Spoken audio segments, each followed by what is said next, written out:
मण्डलमाकरं मण्डनं मण्डयन्तं महामण्डलं भस्मभूषाधरन्तम् अनादिं ह्यपारं महामोहमारं शिवं शङ्करं शम्भुमीशानमीडे वटाधो निवासं महाट्टाट्टहासं महापापनाशं सदा सुप्रकाशम् गिरीशं गणेशं सुरेशं महेशं शिवं शङ्करं शम्भुमीशानमीडे गिरीन्द्रात्मजा सङ्गृहीतार्थदेहं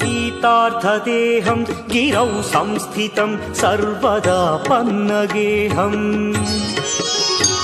परब्रह्म ब्रह्मादिभिर्वन्द्यमानं शिवं शङ्करं शम्भुमीशानमीडे